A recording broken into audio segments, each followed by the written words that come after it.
अस्सलाम वालेकुम दोस्तों, मेरा यूट्यूब चैनल पे पाओ Ali Hasan hardware engineer. Video गौर नाल सुननी है, वेखनी है। पैनल तैयार करना है 14 प्लेटा वाला ते ओदा पोजीशन तैयार पहले करना है, फिर उस तो बाद जो उतला पैनल उसी वो तैयार करना है। पहले असा अपने कस्टमर नू पोजीशन तैयार करके देना है। ये टी है और ये पोजीशन है। ਇਹਦੀਆਂ ਤੁਹਾਨੂੰ ਪਮੈਸ਼ਾਂ ਵੀ ਦੱਸਣੇ ਆ ਔਰ ਇਹਦਾ ਸੈਂਟਰ ਕਰਕੇ ਪਲੇਟ ਦਾ ਇਹ ਵੇਖ ਲਓ। ਪਲੇਟ ਦੇ ਵਿੱਚ ਬਿਲਕੁਲ ਉਹ ਇੱਥੇ ਸੈਂਟਰ ਕਰਕੇ ਹੁਣ ਅਸੀਂ ਗੁਨੀਆਂ ਕਰਿੰਦੇ ਪਏ ਆ। ਇਹ ਸਾਈਡ ਤੋਂ ਗੁਨੀਆਂ ਕਰਿੰਦੇ ਪਏ ਆ। ਇਹ ਵੇਖ ਲਓ ਗੁਨੀਆਂ ਕਰਕੇ ਇੱਥੇ ਅਸਾਂ ਲੈਂਦੇ ਪਏ ਆ ਟੋਚ।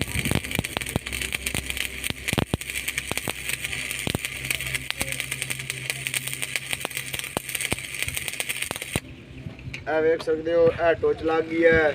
ਹੁਣ ਅਸਾਂ ਇਹਨੂੰ ਇੱਥੇ ਕੋਨੀਆਂ ਲਾਉਣੀਆਂ। ਇਹ ਵੇਖ ਸਕਦੇ ਹੋ ਜੀ, ਇਹ ਕੋਨੀਆਂ ਪਈਆਂ ਇਹ ਤੁਹਾਡੇ ਸਾਹਮਣੇ ਮੌਜੂਦ ਹੈ। ਇਹ ਇੱਥੇ ਰੱਖ ਕੇ ਅਸਾਂ ਕੋਨੀ ਲਾਉਣੀ ਹੈ। ਇਹਨੂੰ ਕੋਨੀਆਂ ਇਸ ਪੋਜੀਸ਼ਨ ਨੂੰ ਲੱਗਣੀਆਂ 6 ਕੋਨੀਆਂ। 14 ਪਲੇਟਾਂ ਵਾਲਾ ਪੈਨਲ ਤਿਆਰ ਹੁੰਦਾ ਪਿਆ ਹੈ। ਇਹਨੂੰ ਜਿਹੜਾ ਪੋਜੀਸ਼ਨ ਅਸਾਂ ਉਹਦਾ ਤਿਆਰ ਕਰਨਾ ਹੈ। ਪਹਿਲੇ ਇਹ ਆਪਣੇ ਕਸਟਮਰ ਨੂੰ ਦਿਖਾ ਉਹ ਕੰਕਰੀਟ ਕਰੇ ਸਨ ਤੇ ਫਿਰ ਉਸ ਤੋਂ ਬਾਅਦ ਪੈਨਲ ਦਾ ਸਮਾਨ ਕਲੀਅਰ ਕਰੇ ਸਨ। ਇਹ ਦੋਸਤੋ ਅਸਾਂ 6 ਕੋਨੀਆਂ ਇਸ ਪੋਜੀਸ਼ਨ ਨੂੰ ਲਾਉਣੀਆਂ। ਉਸ ਤੋਂ ਬਾਅਦ ਜਿਹੜੀ ਟੀ ਤਿਆਰ ਕਰਨੀ ਇਹਨੂੰ 2 ਕੋਨੀਆਂ ਲਾਉਣੀਆਂ। ਫਿਰ ਤੁਹਾਨੂੰ ਹੁਣ ਅਸਾਂ ਪਮੈਸ਼ ਦੱਸਣੇ ਆ। ਇਹਦੀ ਜਿਹੜੀ ਪਲੇਟ ਹੈ 5 ਸੂਤਰ ਮੋਟੀ ਲੱਗੀ ਪਈ ਹੈ। 20 ਬਾਈ 20 ਇੰਚ ਦੀ ਪਮੈਸ਼ ਹੈ, ਮੁਰੱਬਾ ਫੁੱਟ ਹੈ। ਉਸ ਤੋਂ ਬਾਅਦ ਇਹ 8 ਦਾ ਪੈਂਪ ਲੱਗਾ ਵੀ ਹੈ, 5 ਫੁੱਟ ਇਹਦੀ ਲੰਬਾਈ ਹੈ ਭਾਈ। ਉਸ ਤੋਂ ਬਾਅਦ ਜੀ ਜਿਹੜੀ ਅਸਾਂ ਟੀ ਤਿਆਰ ਕਰਨੀ ਹੈ ਇਹ 7 ਦਾ ਪੈਂਪ ਹੈ, 5 ਫੁੱਟ ਕਲਮ ਪੇ ਵੀ ਹੈ। 3 ਸੂਤਰ ਮੋਟਾ 5 ਫੁੱਟ ਲੰਬਾ। ਇਹਦੇ ਉੱਤੇ 7 ਦਾ ਪੈਂਪ ਆਉਣਾ 3 ਫੁੱਟ ਉਹ ਲੰਬਾ ਹੈ ਵੀ ਆ। ਇਹ ਸਾਡੀ ਟੀ ਤਿਆਰ ਹੋ ਗਈ ਸੀ, ਉਹਦੇ ਨਾਲ ਅਸਾਂ ਕੋਨੀਆਂ ਲਾਉਣੀਆਂ ਔਰ ਇਹ ਪੋਜੀਸ਼ਨ ਹੈ ਵੀ ਆ। ਇਹਦੀ ਤੁਹਾਨੂੰ ਅਸਾਂ ਲੰਬਾਈ ਚੌੜਾਈ ਦਸੀਏ ਮੁਕੰਮਲ ਤੇ ਇਨਸ਼ਾਅੱਲਾ ਇਹਦੀਆਂ ਜਿਹੜੀਆਂ ਕੋਨੀਆਂ ਉਹ ਲਾ ਲਈਸਾਂ ਉਹ ਲੈਂਦੇ ਪਏ। ਉਸ ਤੋਂ ਬਾਅਦ ਇਹਨੂੰ ਅਸਾਂ ਪੱਕਾ ਵੈਲਡਿੰਗ ਕਰਨਾ ਹੈ। ਵੈਲਡਿੰਗ ਕਰਕੇ ਫਿਰ ਇਹਦਾ ਜਿਹੜਾ ਇੱਥੇ ਉੱਤੇ ਫਲੰਚ ਲੱਗਣਾ ਹੈ ਉਹ ਲਾ ਕੇ ਫਿਰ ਟੀ ਨਾਲ ਫਲੰਚ ਲੱਗਣਾ ਹੈ। ਯਾਨੀ ਕਿ ਮੁਕੰਮਲ ਤਿਆਰ ਕਰਕੇ ਅਸਾਂ ਆਪਣੇ ਕਸਟਮਰ ਨੂੰ ਦੇਣਾ। ਤੇ ਜਿਹੜੇ ਸਾਡੇ ਵੀਵਰ ਹਨ ਪਏ ਉਹਨਾਂ ਨੂੰ ਅਸਾਂ ਮੁਕੰਮਲ ਡਿਟੇਲ ਦੱਸੇ ਸੀਗੇ। ਤੇ ਡਿਟੇਲ ਇਸ ਵਾਸਤੇ ਦੱਸਣੇ ਆ ਕਿ ਕਾਫੀ ਜਿਹੜੇ ਦੋਸਤ ਹਨ ਪਏ ਉਹ ਤਿਆਰ ਕरेंदे उठाई अपनी वर्कशॉप ते बह के या अपनी दुकान ते वो मिस्त्री अली हसन की वीडियो वेख के वो तैयार कर लेंगे। इस वास्ते असां ये तुहानू मुकम्मल डिटेल दसने। अगर कोई भी मिस्त्री तैयार करना चाहे तो वीडियो वेख के तैयार कर लें। अगर मिस्त्री अली हसन को बनवाना चाहे तो वो भी बनवा सकता है। मिस्त्री अली हसन अड्डा फतेहपुर, तहसील अहमदपुर सियाल, ज़िला जंग ते काम कर रहे हैं अपनी वर्कशॉप से।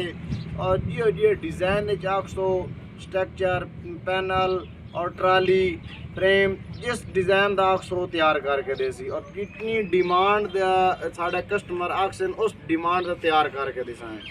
अल्हम्दुलिल्लाह काम कर रहे हैं। हुण इनू मुकम्मल कर लवीए। वीडियो लंबी होंदी पई है तो फिर इंशाअल्लाह इनू क्लीयर करके फिर तुहानू दसे सी। ਹੁਣ ਵੀ ਨਕਸ਼ਾ ਚੈੱਕ ਕਰ ਲਓ ਤੇ ਜਿਹੜੇ ਅਸੀਂ ਇਹਦਾ ਵੈਲਡਿੰਗ ਮੁਕੰਮਲ ਕਰ ਲਈ ਸਾਂ ਫਿਰ ਵੀ ਤੁਹਾਨੂੰ ਨਕਸ਼ਾ ਚੈੱਕ ਕਰਾਈ ਸੀ। ਇਹਨੂੰ ਅਸਾਂ ਰੰਗ ਵੀ ਕਰਕੇ ਦੇਵਣਾ। ਇਹ ਸਾਡੇ ਕਸਟਮਰ ਰੰਗ ਲੈ ਦੇ ਸਨ, ਅਸਾਂ ਰੰਗ ਕਰਕੇ ਦੇਵਣਾ।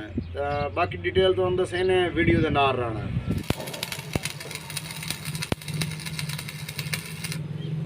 ਆ ਦੋਸਤੋ 14 ਪਲੇਟਾਂ ਵਾਲਾ ਪੈਨਲ ਤਿਆਰ ਕਰਨਾ ਹੈ। ਉਹਦਾ ਪੋਜੀਸ਼ਨ ਹੈ ਵੀ ਆ। ਇਹ ਟੀ ਪਈ ਹੈ, ਇਹ ਵੇਖ ਸਕਦੇ ਹੋ ਤੇ ਇਹ ਪੋਜੀਸ਼ਨ ਵੀ ਹੈ।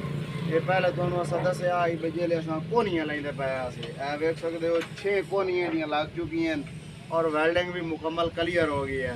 हुण ये जेह्ड़ा फ्लंच है ये असां वेल्डिंग करेंदे पए। उस तो बाद डी मुकम्मल क्लीयर हुई पई, ये भी वेल्डिंग हुई पई है। एदा जिहड़ी प्ले खत्म की है वेख लो। ये सपोर्टां भी लगियां पईयां। ये 8 दा पैंप है, ये 7 दा पैंप है। ये कलम भी तुहानू दस्सिया 5 फुट लंबाई है भाई, 3 सूतर मोटा है।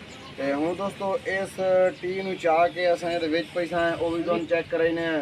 बाकी मुकम्मल जी डिटेल आई वो तुहानू दसी है। तो ये पोजीशन तो टी क्लीयर करके अपने कस्टमर नू दिखाएं तो वो लैके चले गए सन। तो फिर उस तो बाद जो उतला पैनल है वो तैयार करना है। तो जियां भाई तैयार करवाना वो आर्डर दे के तैयार करवा सकता है। मिस्त्री अली हसन कर रहा है अड्डा फतेहपुर ते कम तहसील अहमदपुर सियाल जिला जंग। ते इंशाअल्लाह ये हुण जिहड़े इहनूं असां अजे ग्राइंडर भी लावना है। ये वेखो ये सारा वेल्डिंग का सारा गल है। ये ग्राइंडर इत्थे भी लावना है, उन्होंने भी ग्राइंडर लावना है, टी नूं भी पुटीशन नूं भी मुकम्मल ला के उस तो बाद क्लीयर हो गई सी। फिर इनू कलर करे सी, कलर करके फिर साढ़े कस्टमर सन इनू लैके चले गए सन।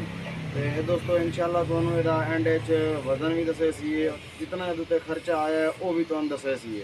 तो वीडियो के नाल रहना देख सकते हो। पुटीशन का जिहड़ा फ्लंज आई वो वेल्डिंग करेंदे पे। वेख लो जी, पुटीशन नू इन मुद्दा करके इहदा जिहड़ा तले फ्लंज है वो वेल्डिंग करके फिर उस तो बाद टी पैसा है। तो इहदा जिहड़ा टी का फ्लंज है वो वेल्डिंग कर दी है। वेख लो जी, शाबाश शाबाश शाबाश, हिम्मत कर भाई। ए वेख सकते हो जी पुटीशन है, तो ए तले फ्लंज वेल्डिंग होंदा भी है। हिम्मत कर मिनट ला काम मुका, तो फिर इनू कलर करिए ग्राइंडर ला के। हिम्मत कर। वेख सकते हो पुटीशन तैयार किया ही पहले तुहानू दसिया। हुण प्ले जी अस खत्म की वो तुहानू चेक कराइंदे पे। चाहो भाई शाबाश, मिनट लाओ टी नू, चाहो पुटीशन दे पाओ, मिनट लाओ दी प्ले चेक करो। इसदा फायदा ये होंदा है जी, ये वेख लो बिल्कुल प्ले खत्म है। अगे कर लैके आ भाई, शाबाश लैके आ अगा। ਇਹਦਾ ਫਾਇਦਾ ਇਹ ਹੁੰਦਾ ਦੋਸਤੋ ਕਿ ਉੱਤੇ 14 ਪਲੇਟਾਂ ਇਹਦੇ ਆਉਣੀਆਂ। ਤੇ ਅਗਰ ਪਲੇ ਹੋਵੇ ਤਾਂ ਫਿਰ ਮੁਕੰਮਲ ਜਿਹੜਾ ਇਹਦਾ ਪੈਨਲ ਹੈ ਉਹ ਇਹ ਆਕਾਰ ਕਰੇ ਸੀ। ਇਹ ਆਕਾਰ ਜਿਹੜੇ ਹਵਾ ਗੁਲਣੀ, ਆਂਦੀ ਗੁਲਣੀ, ਹਨੇਰੀ ਆਉਣੀ ਹੈ, ਉਸ ਟਾਈਮ ਇਹ ਮਸਲਾ ਬਣ ਸੀ। ਤੇ ਜਿਹੜੀ ਅਸਾਂ ਹੁਣ ਪਲੇ ਖਤਮ ਕੀਤੀ ਹੈ, ਇਹਦਾ ਇਹ ਫਾਇਦਾ ਹੈ ਕਿ ਇਹ ਕੋਈ ਆਂਦੀ ਤੂਫਾਨ ਅਗਰ ਆ ਹੀ ਵੰਜੇ ਤਾਂ ਇਹਦਾ ਜਿਹੜੀ ਵਬਰੇਟ ਹੈ ਇਸ ਤਰੀਕੇ ਇਹ ਨਾ ਕਰੇ ਸੀ ਬਿਲਕੁਲ। ਅਗਰ ਇੱਥੇ ਪਿੰਨ ਪਾ ਦੇ ਸਨ ਇੱਥੇ ਕਰਕੇ ਇਹ ਸੁਰਾਖ ਹਨ ਪਾ ਫਲੰਚਾਂ ਦੇ ਵਿੱਚ ਪਿੰਨ ਪਾ ਦੇ ਸਨ ਸਾਡੇ ਕਸਟਮਰ, ਤਾਂ ਉਹ ਬਿਲਕੁਲ ਫਾਇਦਾ ਹੋ ਗਈ ਸੀ। ਕਿਉਂਕਿ ਇਹ ਜਿਹੜੀ ਉਤਰੀ ਟੀ ਹੈ ਇਹ ਉੱਤਾ ਨਾ ਨਿਕਲ ਸੀ। ਇਸ ਵਾਸਤੇ ਅਸਾਂ ਇਹਦੀ ਜਿਤਨੇ ਵੀ ਅਸਾਂ ਪੈਨਲ ਤਿਆਰ ਕੀਤੇ ਨੇ ਉਹਨਾਂ ਦੀ ਜਿਹੜੀ ਪਲੇ ਹੈ ਉਹ ਖਤਮ ਕੀਤੀ ਹੈ। ਚਾਹੇ ਉਹ 8 ਪਲੇਟਾਂ ਦਾ ਹੋਵੇ, ਚਾਹੇ ਉਹ 14 ਪਲੇਟਾਂ ਦਾ ਹੋਵੇ, 15 ਦਾ ਹੋਵੇ, 16 ਦਾ ਹੋਵੇ, 10 ਦਾ ਹੋਵੇ, 6 ਦਾ ਹੋਵੇ, 5 ਦਾ ਹੋਵੇ, जितने भी प्लेटा का स्ट्रक्चर तैयार किया है, पैनल तैयार किया है, वो असी पले खत्म की है बिल्कुल। तो ये तुहानू फायदे दसे हूँ। तो फिर यदा जो वेल्डिंग है वो फ्लंच करेने वेल्डिंग पैंप नाल ये मुकम्मल हो गई सी। तो फिर उस तो बाद इंशाअल्लाह यदा असां ग्राइंडर लावना, ग्राइंडर ला के कलर करना।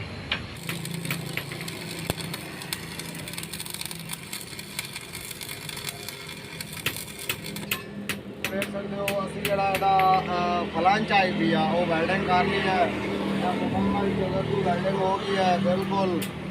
हूँ अभी ग्राइंडर लेने हैं। देख लो 14 प्लेटा का पुटीशन तैयार हो गई है।